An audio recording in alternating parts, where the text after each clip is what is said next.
واصحابہ اجمعین برحمتک یا ارحم الراحمین، اما بعد۔ اعوذ باللہ من الشیطان الرجیم، بسم اللہ الرحمن الرحیم۔ وَلَنَبْلُوَنَّكُمْ بِشَيْءٍ مِّنَ الْخَوْفِ وَالْجُوعِ وَنَقْصٍ مِّنَ الْأَمْوَالِ وَالْأَنفُسِ وَالثَّمَرَاتِ وَبَشِّرِ الصَّابِرِينَ الَّذِينَ إِذَا أَصَابَتْهُمْ مُصِيبَةٌ قَالُوا إِنَّا لِلَّهِ وَإِنَّا إِلَيْهِ رَاجِعُونَ۔ سبحان اللہ۔ صدق اللہ العلی العظیم وصدق رسولہ النبی الامین المتین الکریم، ونحن علی ذلک لمن الشاہدین والشاکرین والذاکرین والآمنین والموقنین والمطمئنین والحمد للہ رب العالمین۔ بارک اللہ لنا ولکم فی القرآن العظیم، ونفعنا وإیاکم بالآیات والذکر الحکیم، انہ تعالی جواد کریم ملک بر رؤوف الرحیم۔ منا علینا ربنا اذ بعث محمدا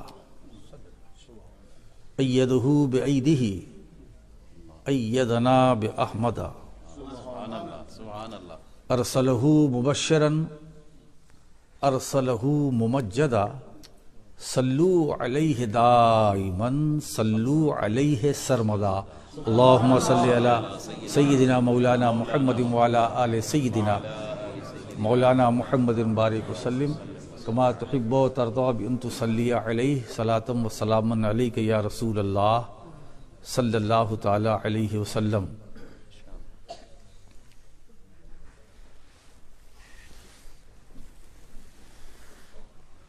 غریب و سادہ و رنگی ہے داستان حرم، غریب و سادہ و رنگی ہے داستان حرم، نہایت اس کی حسین ابتدا ہے اسماعیل۔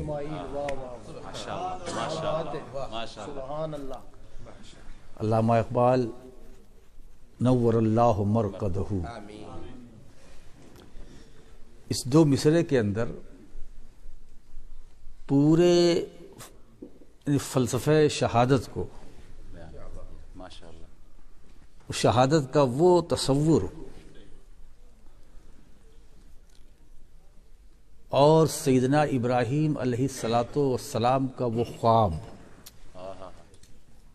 جس کا ذکر قرآن میں، اور جس کا ذکر خود انہوں نے اپنے بیٹے اسماعیل سے کیا علیہ السلام، کہ میرے رب کا حکم ہے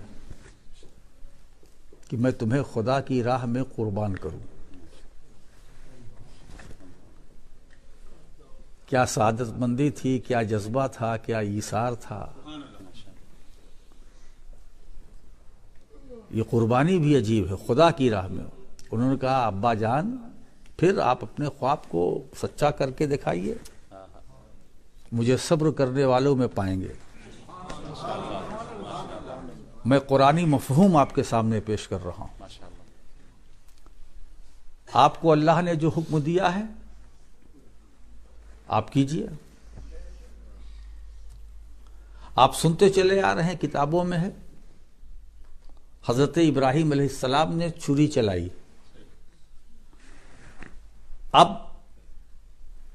رب تعالیٰ کی مشیت یہیں تک تھی، جبریل امین آتے ہیں، جنت سے مینڈھا آتا ہے، دمبا، چھری چلتی ہے، وہ یہ سمجھ کر چلا رہے ہیں اللہ کے خلیل کہ میں اپنے بیٹے کے گلے پر چلا رہا ہوں، مگر اب وہ اس جانور پر چلی، ذبح ہو گئے، ہے نا۔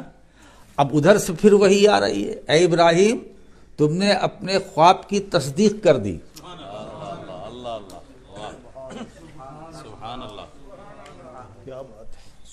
ہے نا، میں نے تمہاری قربانی کو قبول کر لیا، ہے نا، اور ہم نے اس ذبح کو ذبح عظیم میں تبدیل کر دیا۔ ہم نے فدیہ بنایا، ہم نے فدیہ بنایا۔ اب وہ تصور، ہائے ہائے، ہے نا، جس کے بارے میں علامہ اقبال یہ دوسرے مصرے میں فرماتے ہیں، وہ قربانی، اس قربانی کی ابتدا تو حضرت اسماعیل سے ہے، مگر اس کی انتہا امام حسین سے۔ تو اس کا مطلب یہ ہے کہ شہادت کی ابتدا بھی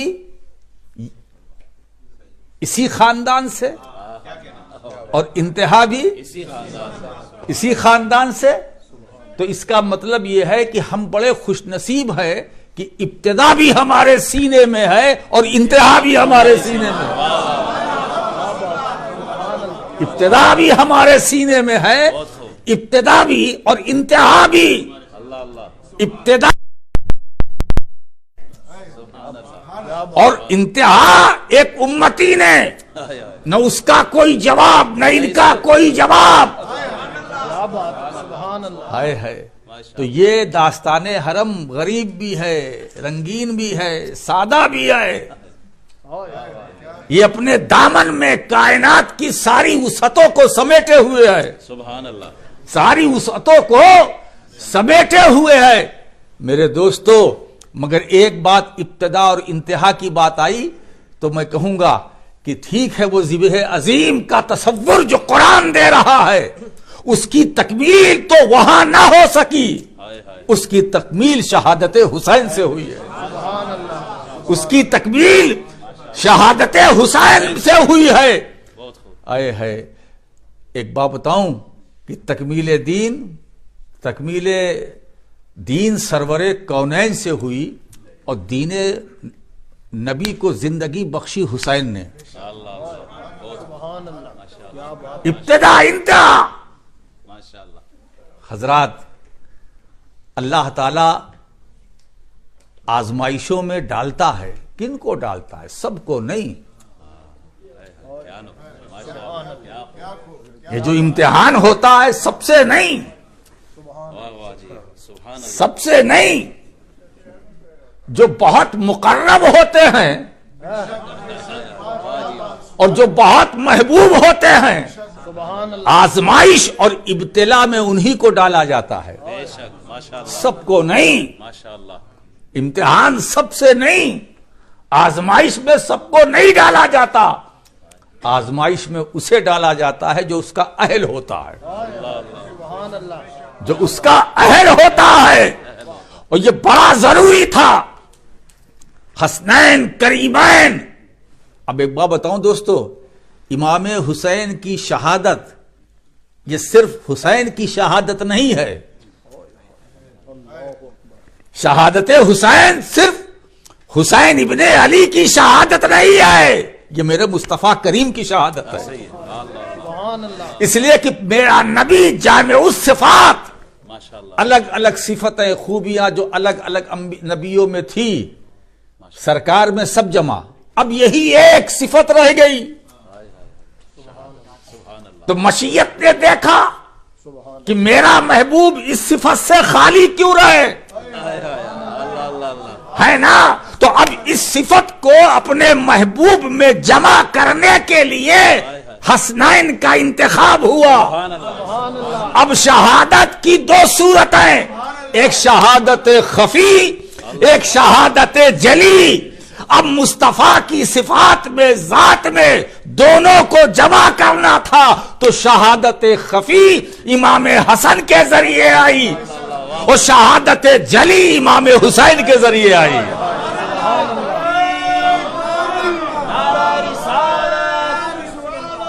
شہادت خفی حسن کے ذریعے مصطفیٰ کے حصے میں، اور شہادت جلی امام حسین کے توسط سے مصطفیٰ کے حصے میں، مصطفیٰ کے حصے۔ اب بات سمجھ میں آئی، سرکار نے فرمایا حسین منی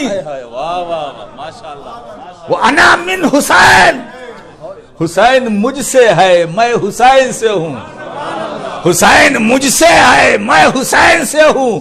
حسین مجھے دیکھنا ہو حسین کو دیکھو، ہے نا؟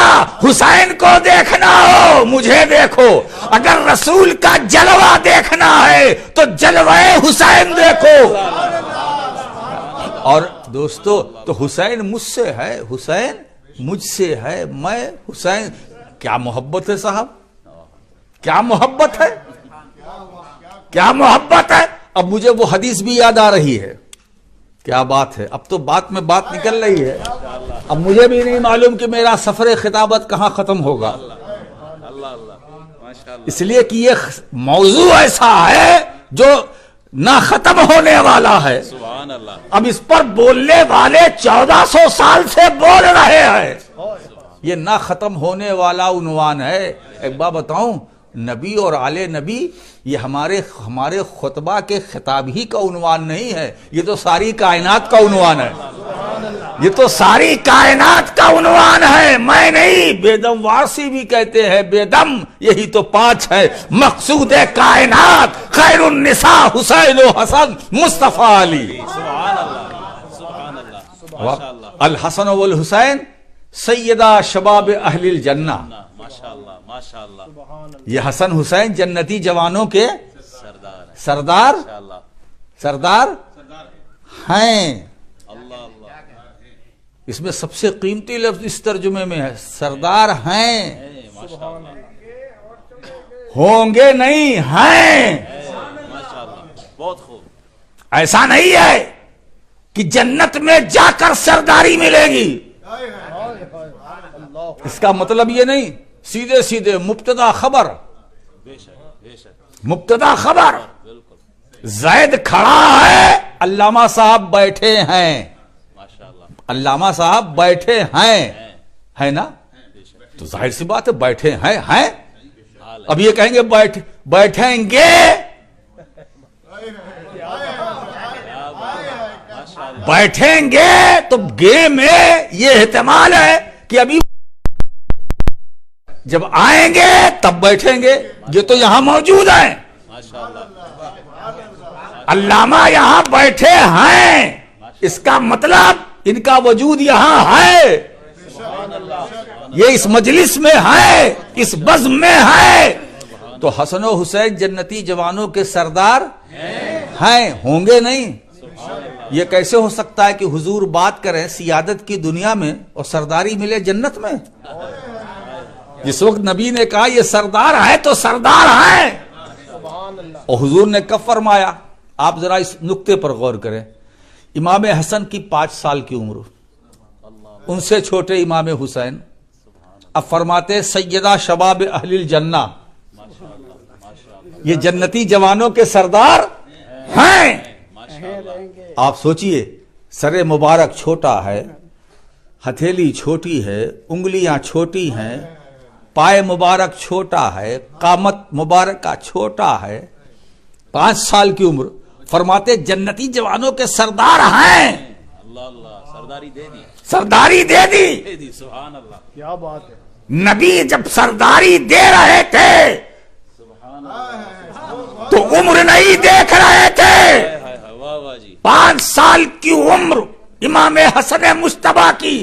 سرکار فرماتے جنتی جوانوں کے سردار ہیں. اب مجھے بتائیے، جب قامت مبارکہ بڑھا ہوگا، جسم بڑھا ہوگا، سر بڑھا ہوگا، ہتھیلی بڑھی ہوگی، انگلی کا بڑھی ہوگی، تو ان کی سرداری کا دائرہ کتنا بڑھا ہوگا، ان کی سرداری کا میں پھیلاؤ کتنا ہوگا، ہے نا؟ یہ جنتی جوانوں کے سردار ہیں. اب جو دوسرا گوشہ میں رکھنے والا ہوں، ذرا جی لگاؤ، دوسرا گوشہ ہے نا، جنتی جوانوں کے سردار ہیں کہہ کر نبی نے ایک معیار تو ہمیں دے دیا، جانچنے کا، پرکھنے کا، ناپنے کا، تولنے کا، ہے نا؟ اب ہمیں یہ دیکھنا ہے جنتی ہے کون، جنتی ہے کون. رسول نے وہ پیمانہ ہمیں دے دیا جو حسن و حسین کو اس دنیا میں سردار مانے گا وہی جنتی ہے، وہی جنتی ہے. جو سردار مانے گا وہی جنت میں جائے گا، جو یہاں مانے گا وہاں جائے گا، اور جو یہاں مانے گا نہیں وہاں جائے گا کیسے؟ سردار تو حسنین ہے، سردار تو حسنین ہے. اور ایک بات بتائے، سردار کی اجازت کے بغیر کوئی جا نہیں سکتا. وہ لاکھ کوشش کرے، اس کا مطلب یہ ہے کہ سجدوں کی بنیاد پر جنت نہیں، عبادتوں کی بنیاد پر جنت نہیں۔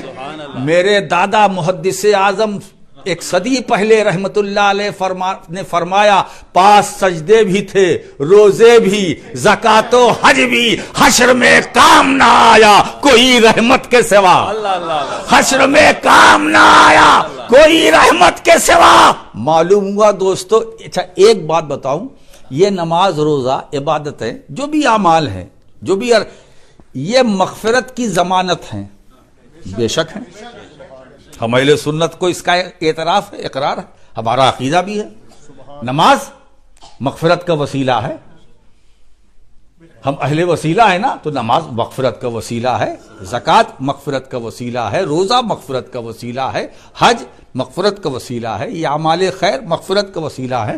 مگر مجھے بتاؤ، یہ سارے جو مغفرت کا وسیلہ ہے، یہ نماز کی قبولیت کا وسیلہ کون؟ یہ روزہ، حج، زکوٰۃ جو عبادت ہے، ان کی قبولیت کا وسیلہ کون؟ نماز مغفرت کا وسیلہ ہے، مگر نماز کی قبولیت کا وسیلہ کون؟ حج کی قبولیت کا وسیلہ کون؟ روزے کی قبولیت کا وسیلہ کون؟ تو دوستو، ساری عبادتیں مغفرت کا وسیلہ ہیں، مگر میرے مصطفیٰ قبولیت اعمال کا وسیلہ ہے، قبولیت اعمال کا وسیلہ مصطفیٰ ہے۔ دوستو، نماز اسی وقت معتبر ہوگی جس نماز میں نبی پر درود ہوگا، سلام ہوگا، آل نبی کا بھی ذکر ہوگا۔ اسی لیے دوستو، ہم التحیات پڑھتے ہیں نا، ہے نا، التحیات۔ اور یہ التحیات کیا ہے؟ علماء سے آپ پوچھیے، علامہ صاحب کہیے، التحیات واجب ہے۔ اب التحیات میں جو کچھ ہے وہ بھی واجب ہے، تو السلام علیکہ ایھا النبی کہنا واجب ہے، اور السلام علی النبی پریشان نہ ہو، مطلب کیا؟ یا نبی سلام علیکہ، یا نبی سلام علیکہ، السلام علیکہ ایھا النبی، یا نبی سلام علیکہ۔ اردو میں، عربی میں السلام علیکہ ایھا النبی، اردو میں یا نبی سلام علیکہ۔ اچھا، السلام علیکہ سبھی پڑھتے ہیں، جو مانتے ہیں وہ بھی پڑھتے ہیں، جو نہیں مانتے وہ بھی پڑھتے ہیں، ہے نا، جو منکر ہیں وہ بھی پڑھتے ہیں، جو اہل محبت ہے وہ بھی پڑھتے ہیں، جو رسول سے محبت کرتے ہیں وہ بھی پڑھتے ہیں، اور جو نہیں پڑھتے وہ بھی پڑھتے ہیں، جو نبی کو عالم غیب مانتے ہیں وہ بھی پڑھتے ہیں، اور جو نہیں مانتے وہ بھی پڑھتے ہیں، جو رسول کے اختیارات تشریعی کے قائل ہیں وہ بھی تو پڑھتے ہی ہیں، جو نہیں ہیں وہ بھی پڑھتے ہیں، جو رسول کو مختار کائنات مانتے ہیں وہ تو پڑھتے ہی ہیں، جو نہیں مانتے وہ بھی پڑھتے ہیں، جو رسول کو زندہ، حاضر، ناظر، موجود مانتے ہیں وہ تو پڑھتے ہیں، جو نہیں مانتے وہ بھی پڑھتے ہیں۔ میں نے پوچھا یہ کیا معاملہ ہے؟ ماننے والے پڑھیں بات سمجھ میں آتی ہے، نہ ماننے والے بھی پڑھتے ہیں۔ میں نے کہا کیا پڑھتے ہو مولانا؟ کہا سلام۔ کہا کہاں پڑھتے ہو؟ کہا نماز میں۔ تو میں نے پوچھا مولوی صاحب یہ تو بتائیے کیا بات ہے، جب اندر آتے ہیں تو سلام پڑھ لیتے ہیں، باہر جاتے ہیں تو انکار کیوں کرتے ہیں؟ باہر جاتے ہیں تو انکار کیوں کرتے ہیں؟ ارے جو چیز نماز میں جائز ہے وہ نماز کے علاوہ بھی جائز ہے، وہ نماز کے باہر بھی جائز ہے۔ تو ہم حضور پر سلام پڑھتے ہیں۔ اچھا، سلام کو واجب رکھا گیا ہے نا، بات صحیح ہے نا۔ اچھا، سلام کا مسئلہ بھی ہے، سلام کرنا سنت ہے، سلام کرنا سنت ہے۔ دیکھیے ہمارے علماء بیٹھے ہوئے، الحمدللہ، کیا بات ہے، رات سے ان کا ساتھ رہا ہمارا، ہے نا۔ اور سلام میں پہل کرنا وہ بھی سنت ہے، لیکن جواب واجب۔ سلام کرنا سنت، جواب بولو، جواب واجب۔ اور واجب اگر نہیں ادا کرو گے تو گنہگار ہوگے۔ کرنے والے نے تو سنت پر عمل کیا، اب جواب دینا واجب. اچھا یہ بتائیے، میں آیا، میں نے کہا السلام علیکم، السلام علیکم، بہت سارے لوگ بیٹھے تھے، اب ایک دو نے جواب دے دیا، فرض کفایہ ادا ہو گیا، واجب کفایہ ادا ہو گیا. کوئی ایک السلام علیکہ، علیکہ، اب اگر کوئی ایک ہے السلام علیکہ وہ بھی صحیح ہے. اب علیکہ میں جو کاف ہے وہ حرف خطاب ہے، اور عربی گرامر نحو کے اعتبار سے، علم فن نحو کے اعتبار سے اس حرف کے ذریعے جسے اپنا مخاطب بنایا جاتا ہے تو مخاطب موجود ہو ورنہ مخاطب نہیں. کیا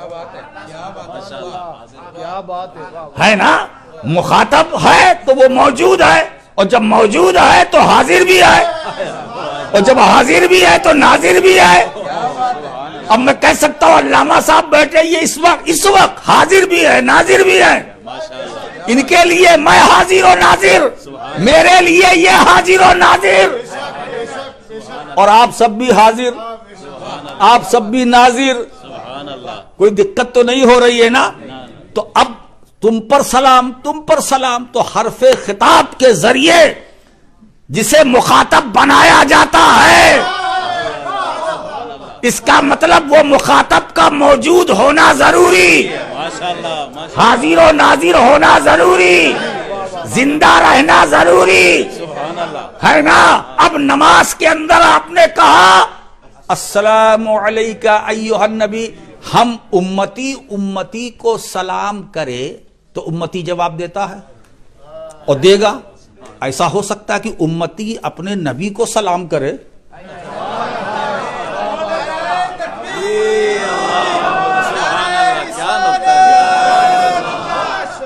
امتی کو سلام کرے، امتی جواب دے؟ ایسا ہو سکتا ہے امتی نبی کو سلام کرے اور نبی کی بارگاہ سے جواب نہ آئے؟ اس لیے کہ جواب سلام کا واجب ہے. اور ایک بات بتائیں، ہم سلام کرتے ہیں رسول سنتے ہیں، ہم درود پڑھتے ہیں رسول سنتے ہیں، اور صرف سنتے ہی نہیں، ہمارا عقیدہ تو یہ سنتے بھی ہیں دیکھتے بھی ہیں، سنتے بھی ہیں دیکھتے بھی ہیں. اور یہ بات راشد کی نہیں ہے، رسول کے ارشاد کی ہے. انی ارا ما لا ترون وانی اسمع ما لا تسمعون. ارے میں اسے دیکھتے، میں اسے سنتا ہوں جسے تم نہیں سنتے. اب آپ اندازہ لگائیں تو حضور دیکھ رہے ہیں، حضور سن رہے ہیں، حضور دیکھ رہے ہیں. ہمارے سارے اعمال پر مصطفیٰ کی نظر ہے، ہمارے افعال پر مصطفیٰ کی نظر ہے. دوستو ایک بات بتاؤں تو کہو تو ایک جملہ نظر کروں، مدینہ دور ہے، مدینے والا دور نہیں. مدینہ دور ہے، مدینے والا دور نہیں ہے. پھر مدینے والا ہے کیا؟ تو قرآن ہی سے پوچھ لو. تو قرآن اس مسئلے کو حل کر رہا ہے. النبی اولی بالمؤمنین من انفسہم، میرا نبی ایمان والوں کی جان سے زیادہ قریب ہے، ایمان والوں کی جان سے زیادہ قریب ہے نا. حالانکہ جان تو خود جسم سے زیادہ قریب ہے نا. تو ہمارے جسم میں جو جان ہے اس جان سے زیادہ قریب مصطفیٰ، اس جان سے زیادہ قریب مصطفیٰ. اور جبکہ جان خود ہمارے جسم سے زیادہ قریب، تو جو جان ہمارے بدن میں ہے اس جان سے زیادہ قریب رسول. کیوں؟ اس لیے کہ اگر وہ جان نہ ہوتی تو یہ بھی جان نہ ہوتی. ارے یہ جان ہی کیا، جہان نہ ہوتا. یہ سب کچھ جو ہے یہ مصطفیٰ ہی سے ہے. یہ رونقیں، یہ عظمتیں، یہ شہرتیں، یہ برکتیں، یہ سب کچھ، یہ زمین انہی سے، یہ آسمان انہی سے، یہ مہو مہر انہی سے، یہ کہکشاں انہی سے، یہ چمکتے ستارے انہی سے، پہاڑوں کی بلندیاں انہی سے، دریا کی روانی انہی سے، موجوں کی طغیانی انہی سے، آبشار کے نغمے انہی سے، یہ گردش لیل و نہار انہی سے، یہ زمانہ انہی سے، زمانہ انہی سے. اور ایک بات بتاؤ، انہی سے کیا نہیں ہے، انہی سے آدم صفی اللہ، انہی سے نوح نجی اللہ، انہی سے ابراہیم خلیل اللہ، انہی سے اسماعیل ذبیح اللہ، انہی سے موسیٰ کلیم اللہ، انہی سے عیسیٰ روح اللہ، انہی سے داؤد خلیفۃ اللہ، انہی سے اور آ جاؤ صدیق اکبر، انہی سے فاروق اعظم، انہی سے کیوں پریشان ہو رہے ہو؟ جھگڑا مت کرو۔ عثمان غنی، انہی سے علی مرتضی، انہی سے سیدہ عابدہ زاہدہ راکعہ ساجدہ فاطمہ زہرا، انہی سے حسن مجتبیٰ، انہی سے حسین شہید کربلا، انہی سے زین العابدین، انہی سے امام محمد الباقر، انہی سے جعفر صادق، انہی سے موسیٰ کاظم، انہی سے امام علی رضا، انہی سے امام تقی، انہی سے امام نقی، انہی سے حسن عسکری، انہی سے اور آخر میں امام مہدی، انہی سے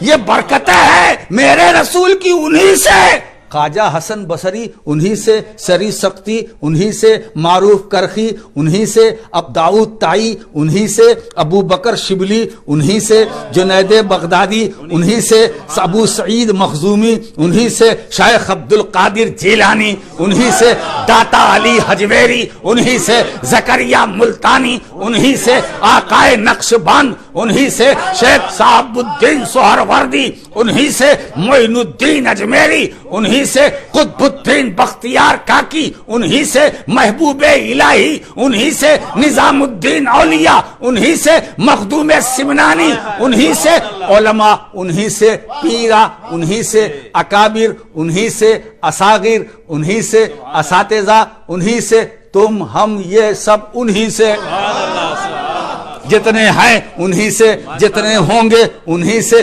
مطلب یہ ہے کہ صبح قیامت تک جو سلسلہ ہے وہ انہی سے، وہ انہی سے۔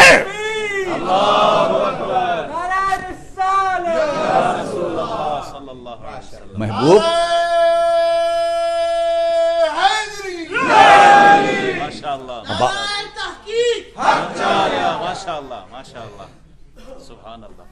حضرات گرامی، تو شہادت میرے رسول کے حصے میں آئی نواسوں کے ذریعے، کیا بات ہے نا؟ اب آپ دیکھیے کہ اب یہ ذبح عظیم ہے۔ اب میں کیا بتاؤں، گفتگو چل رہی تھی، یہ جنتی جوانوں کے سردار، اب ترتیب سے آپ سنیں وہ حدیث ہے، سرکار فرماتے ہیں انا سید المرسلین، میں سارے رسولوں کا سردار ہوں، انا خاتم النبیین، میں آخری نبی۔ اب آئیے، انا سید ولد آدم ولا فخر علی، میں ساری اولاد آدم کا سردار ہوں، میرے لیے کوئی فخر کی بات نہیں ہے نا۔ حضور نے فرمایا میں اولاد آدم کا سردار۔ اب دیکھیے پھر، یا علی انت سید العرب، اے علی تو عرب کا سردار، اپنی نور نظر لخت جگر، جگر کا ٹکڑا، ہائے ہائے جسم کا ٹکڑا، سید کائنات، مخدوم کائنات، جان رسالت مآب، حسنین کی امی جان، فاتح خیبر علی شیر خدا کی زوجہ محترمہ، میرے آقا فرماتے سیدۃ نساء اہل الجنہ، یہ جنتی عورتوں کی سردار، سیدۃ نساء العالمین، یہ ساری کائنات کی عورتوں کی سردار، پھر نواسوں کی سیدہ شباب اہل الجنہ، یہ جنتی جوانوں کے سردار۔ کیا بات ہے صاحب، سیادت تو اسی گھر میں ہے، سیادت تو اسی گھر میں جمع ہے، سیادت اسی گھر میں ہے، جس کو کہتے اہل بیت۔ اب اہل بیت کیا ہے؟ ابھی علامہ صاحب نے دوران گفتگو ایک بات کہی تھی کہ ہم دونوں سے محبت کرتے ہیں، صحابہ سے بھی اور اہل بیت، نہیں ان کو چھوڑیں گے. یہ چھوڑنے کی بات کہاں سے آ گئی؟ بہت خوب بہت خوب. یہ چھوڑنے کی بات کہاں سے آ گئی؟ جس کو ہم نے ہمارے بزرگوں نے پہلے ہی سے پکڑا اور پکڑنے کی تعلیم دی. یہ چھوڑنے کی یہ بیماری کہاں سے آ گئی؟ ایک بات بتاؤ، اہل سنت کسی کو چھوڑتے ہیں؟ جس کو پکڑتے ہیں چھوڑتے نہیں، اور جس کو چھوڑ دیتے ہیں اس کو پکڑتے نہیں. ماشاءاللہ. جس کو چھوڑتے ہیں پکڑتے نہیں، اور جس کو پکڑ لیتے ہیں پھر چھوڑتے نہیں، ہے نا؟ ہم نے جس کو پکڑا، جس کی محبت کو اپنے دل میں بسایا، آج اس کا ذکر ہم کر رہے ہیں، ہے نا؟ اور جسے چھوڑ دیا اس کا ذکر نہیں کرتے،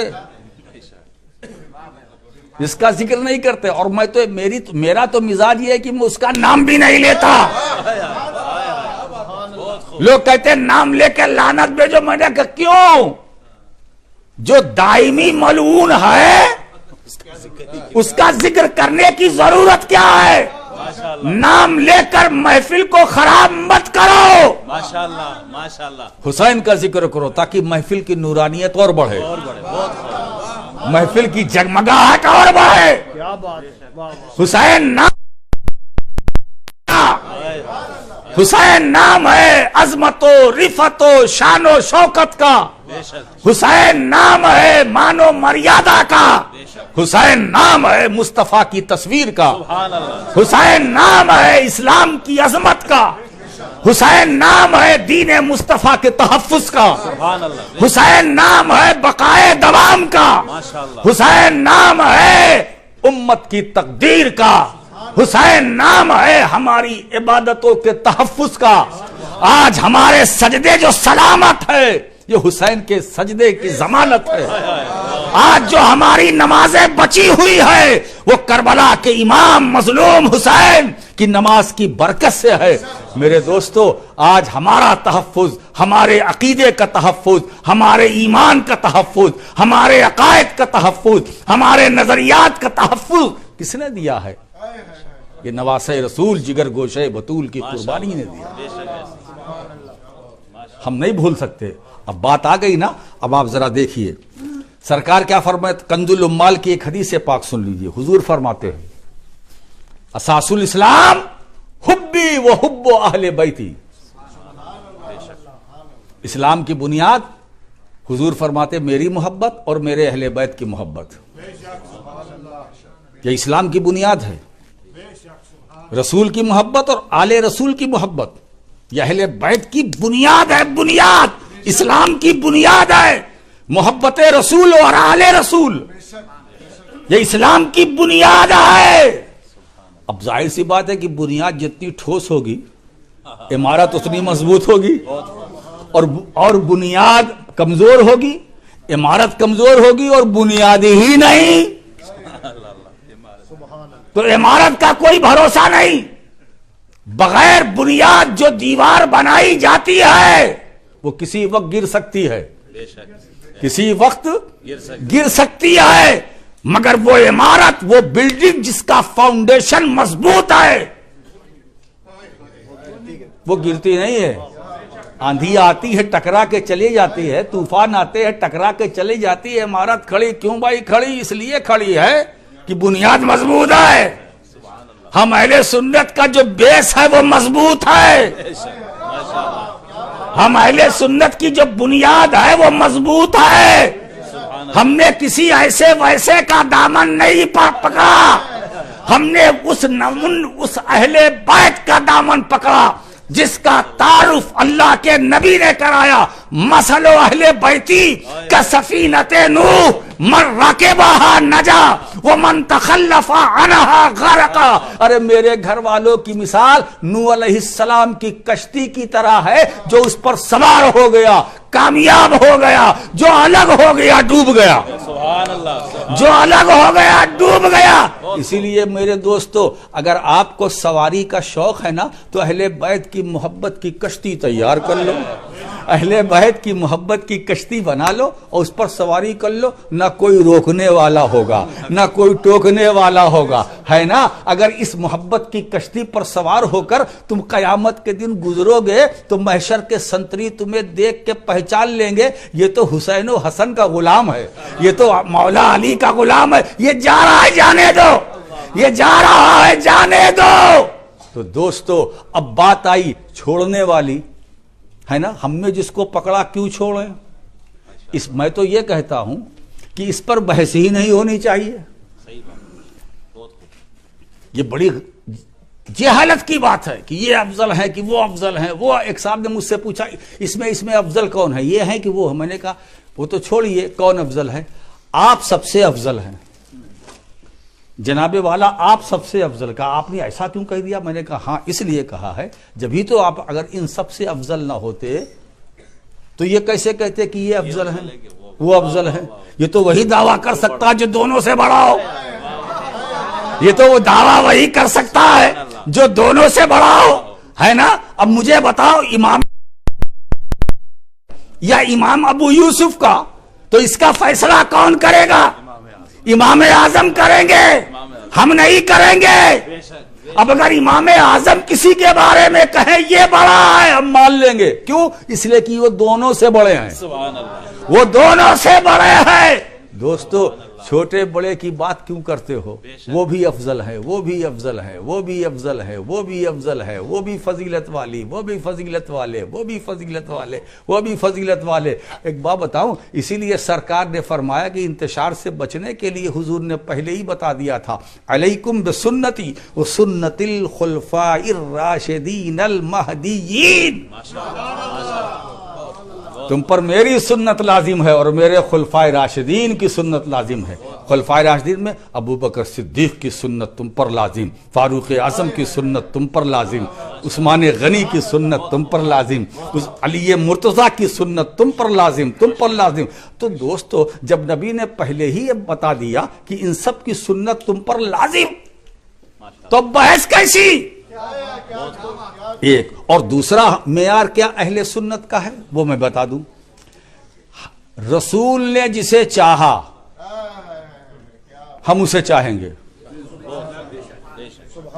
حضور نے جسے پسند کیا ہم کریں گے اور جسے ناپسند کیا ہم ناپسند کریں گے۔ پیارے اگر یہی معیار آپ کرائیٹیریا آپ بنا لو نا تو کوئی دقت نہیں، کوئی پریشانی نہیں۔ حضور نے جسے چاہا ہم چاہیں گے، تو اب بتائیے ابو بکر صدیق کو رسول نے چاہا کہ نہیں چاہا؟ عمر کو چاہا کہ نہیں چاہا؟ عثمان کو چاہا کہ نہیں چاہا؟ علی کو چاہا کہ نہیں چاہا؟ ہاں چاہا۔ تو جب رسول نے چاہا تو اس کا مطلب ہے ان کو چاہنا رسول کی سنت۔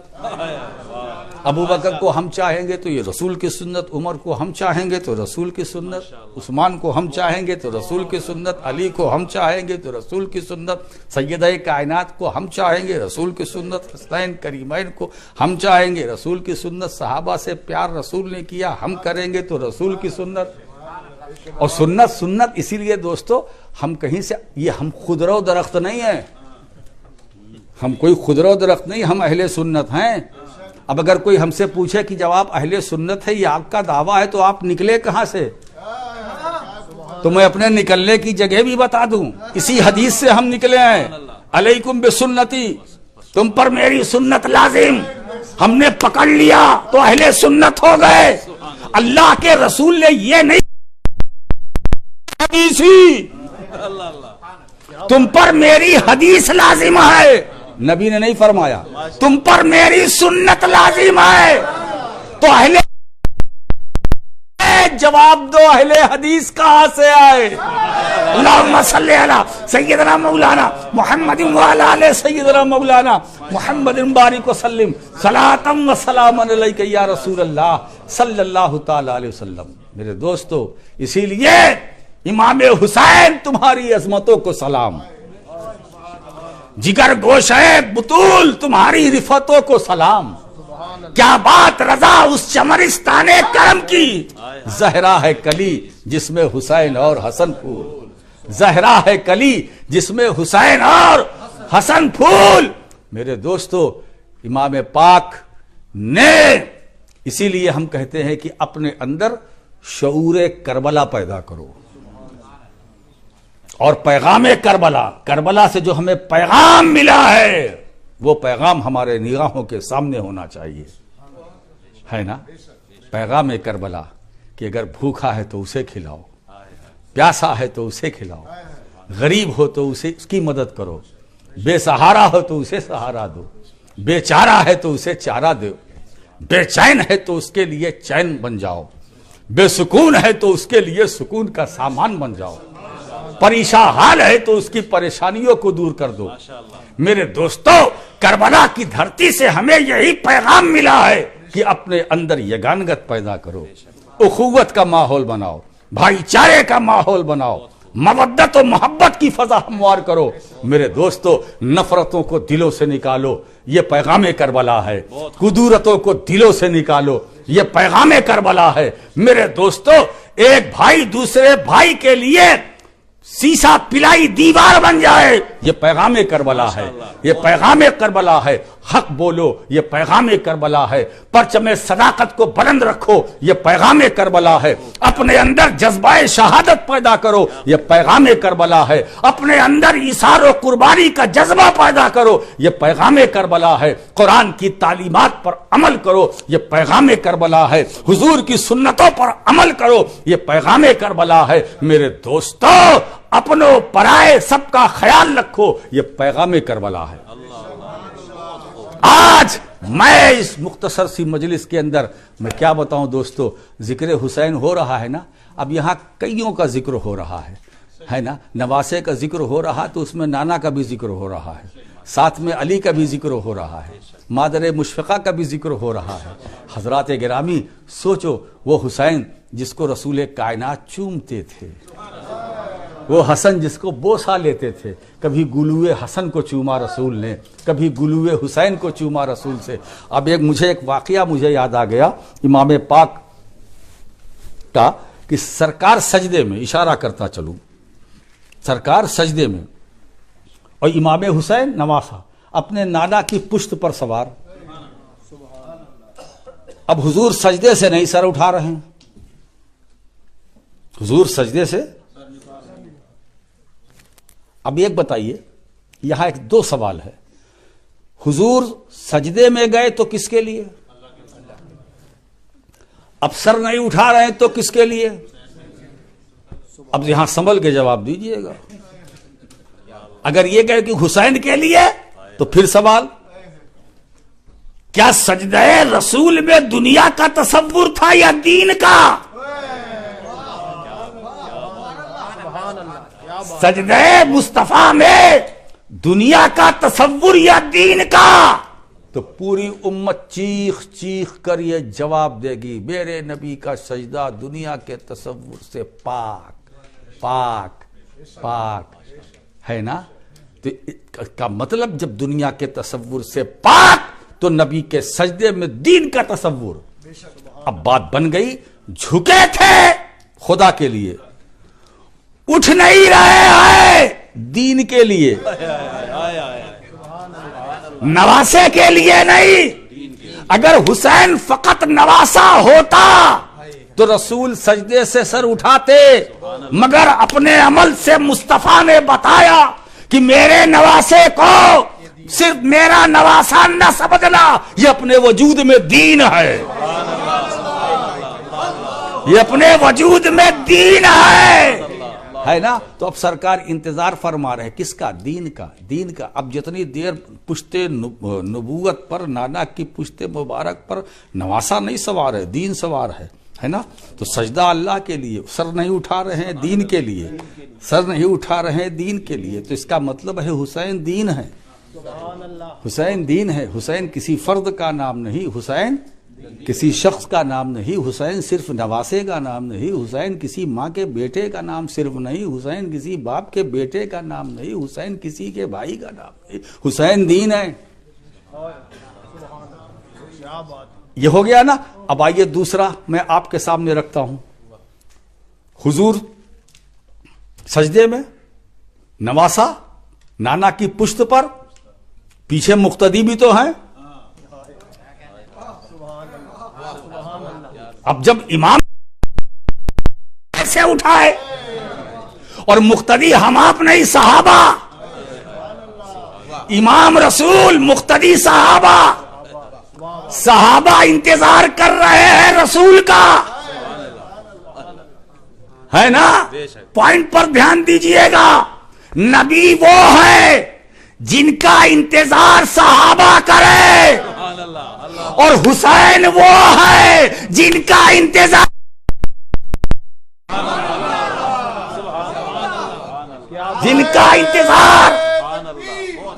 صلی اللہ تعالی علیہ وسلم، صلاۃ و سلام علیک یا رسول اللہ۔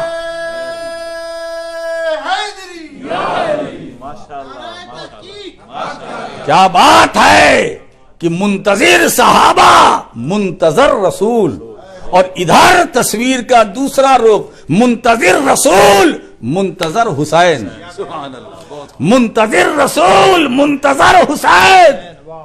صحابہ کو مصطفیٰ کا انتظار ہے، سرکار اپنے نواسے کا، یہ اترے تو میں اٹھوں۔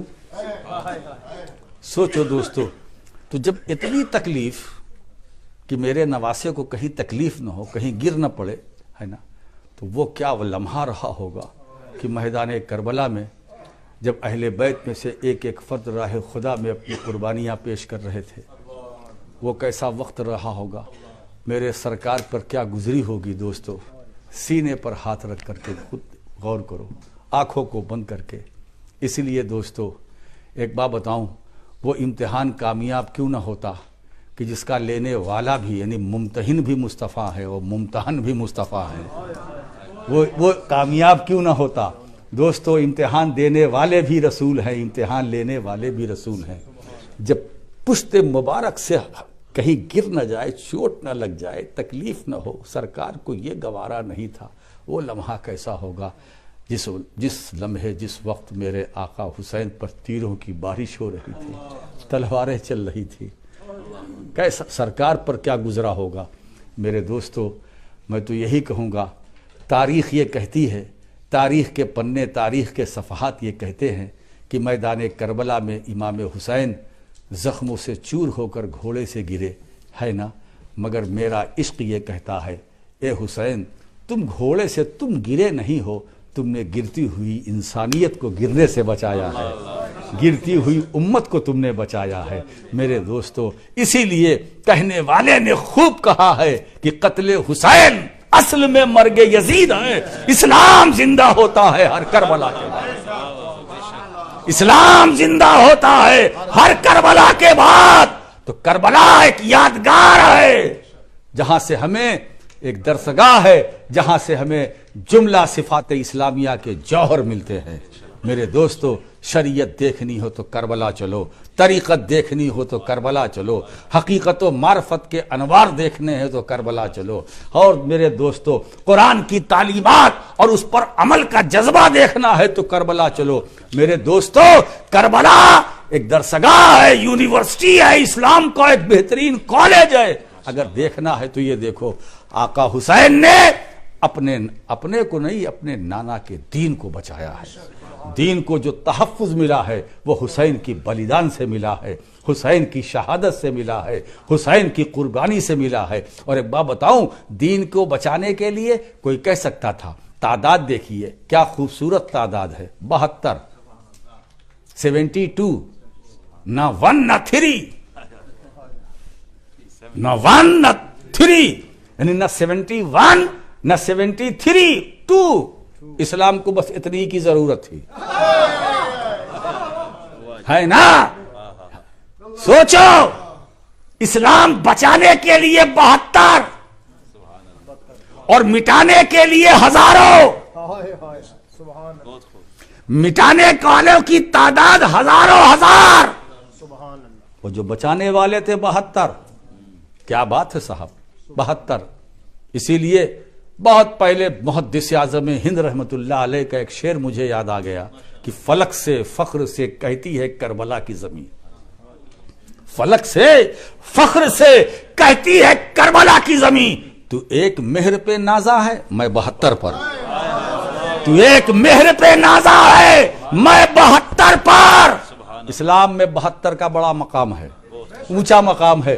میرے دوستو آج اسلام جو پھیل رہا ہے، پھول رہا ہے، پھل رہا ہے، بڑھ رہا ہے، ترقی کر رہا ہے، یہ 72 کے بلیدان کا نتیجہ ہے، 72 کی قربانیوں کا نتیجہ ہے۔ میرے دوستو آج ہم جو لاکھوں کروڑوں کی تعداد میں ہیں، یہ 72 کا صدقہ ہے، یہ 72 کی برکتیں ہیں، یہ 72 کے فیضان ہیں۔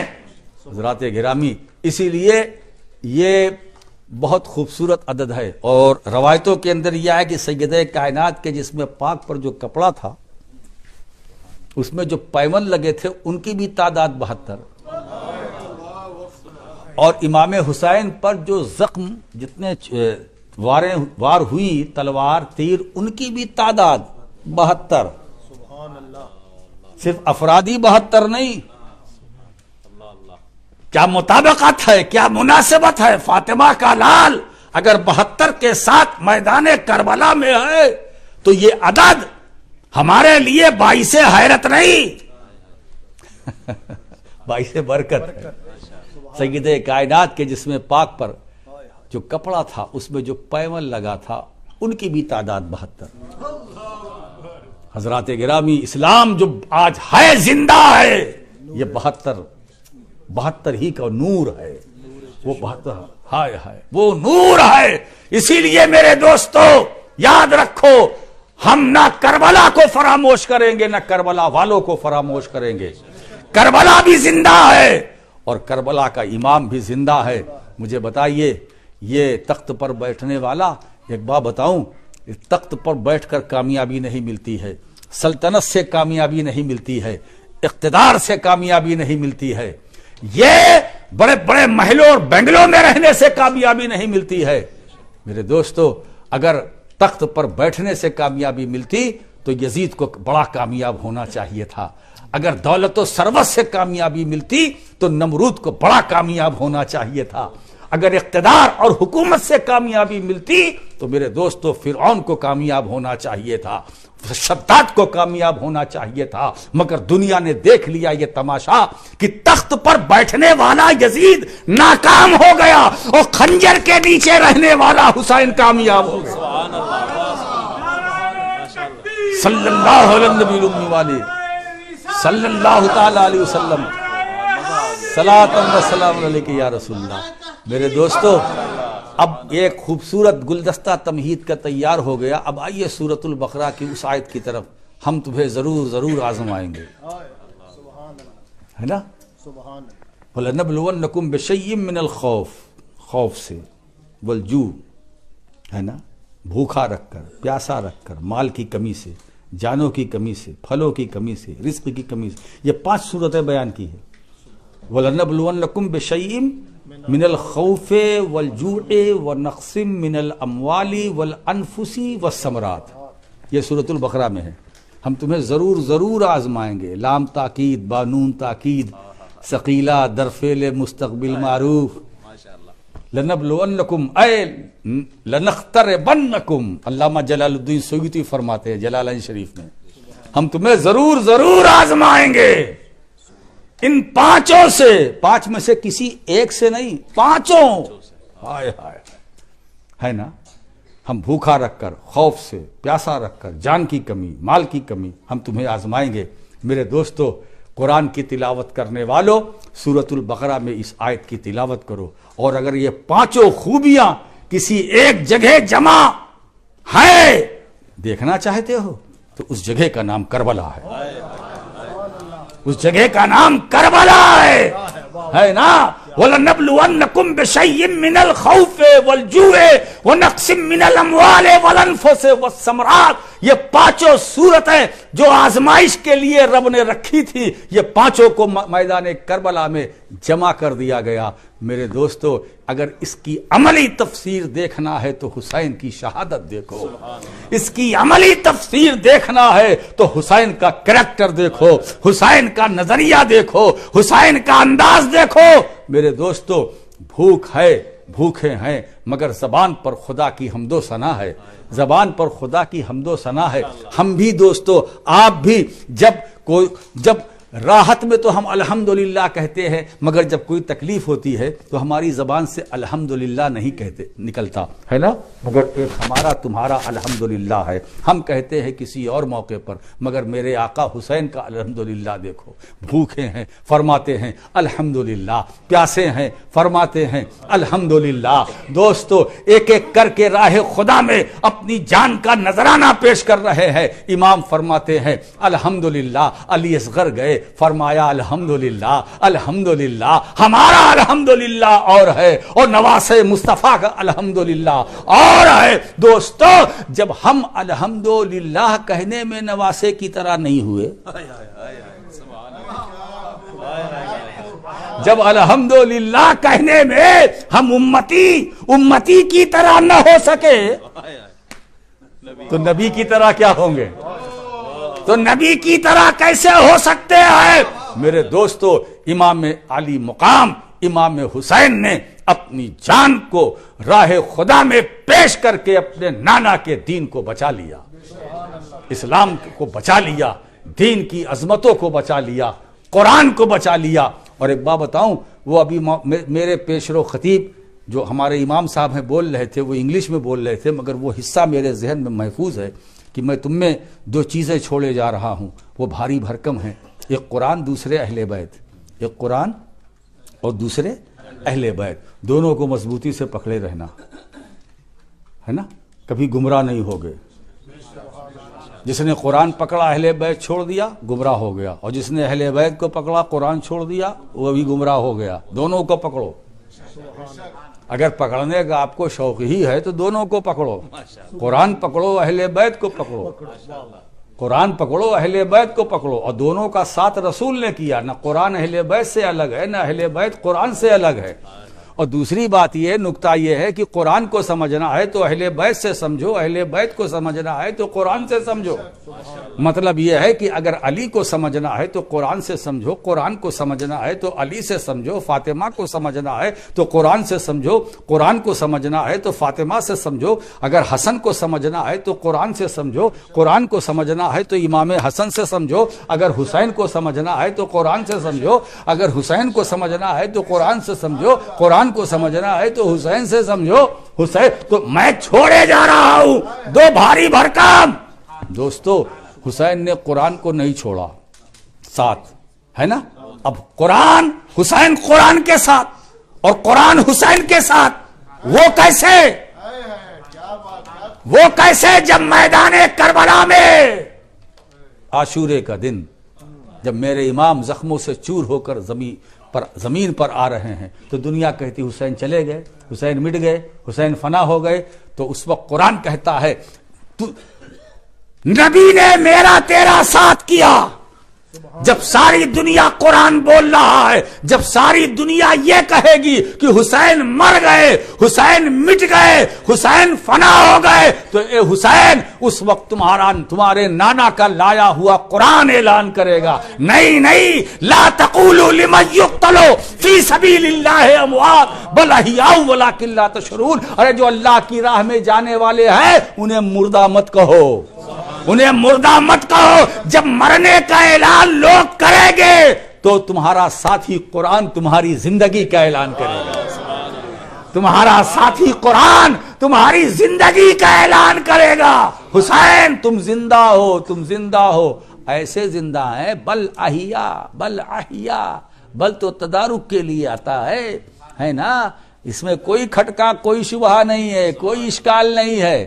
مردہ مت کہو، اتنے پہ نہیں رہا، قرآن آگے بولتا بل احیاء، بلکہ وہ زندہ ہے مگر ان کی زندگی کا تمہیں شعور نہیں ہے، ان کی زندگی کا تمہیں علم نہیں ہے۔ دوستو میرا حسین کل بھی زندہ تھا، آج بھی زندہ ہے، صبح قیامت تک زندہ ہے۔ تو ایسے زندہ حسین کی بارگاہ میں ادب سے ہم لوگ کھڑے ہو جائیں اور محبتوں کا نذرانہ پیش کریں۔ وآخر دعوانا ان الحمدللہ۔ سبحان اللہ، سبحان اللہ۔